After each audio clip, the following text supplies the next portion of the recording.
The pain of loss still cuts deep in the Philippines, 4 months after one of the most powerful and destructive typhoons on record killed more than 6,000 people.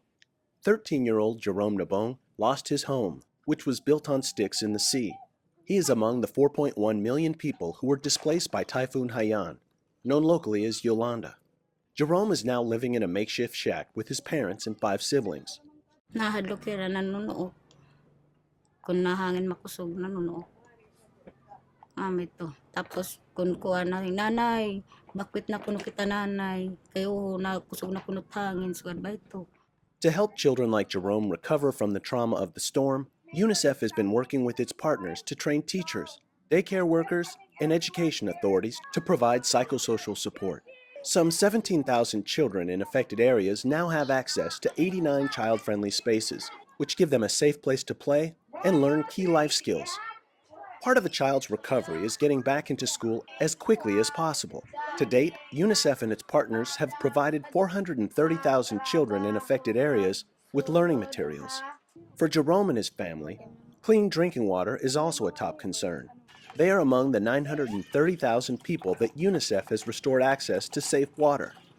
They also received a UNICEF hygiene kit with toothbrushes, toothpaste, sanitary napkins, and bath and laundry soap. In the area of health, the destruction of care centers meant many services were suddenly stopped, including routine immunizations. So in places like the island of Panay, health teams are traveling to remote areas and going door to door, registering children for vaccination. Since November, more than 80,000 children have been vaccinated against measles and polio. One of the mothers benefiting from the vaccination campaign is Ruth Catalan, a young mother who brought her 17-month-old daughter Jessica to this health center to be vaccinated today. The typhoon took all of her family's material possessions, including her husband's fishing boat, and nearly took her daughter's life. Pag natrap na kami to sa sulod sang balay, nakahingagaw pa kami paggawa sa gwa, nagdalagang kami to sa may puno sang kamonsel. Dito sa puno sang kamonsel, may uhot to nga gatambak. Nagsaka kami to kay mataas naman sa pag mag-ano sang balod nga dako kay anamong balayway na to, naanod na to kay dako na ang tubig.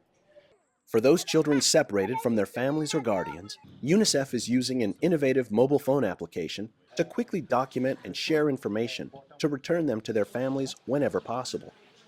So far, 130 children have been identified as unaccompanied or separated and are being followed up on by trained female police officers. The road to recovery in the Philippines will likely take years. Much progress has been made, especially getting children back into the classroom and restoring safe drinking water. But much work remains to fulfill the promise of child rights here and to build back better. This is Thomas Nibel reporting for UNICEF Television in Tacloban, Philippines. For more information, visit unicef.org.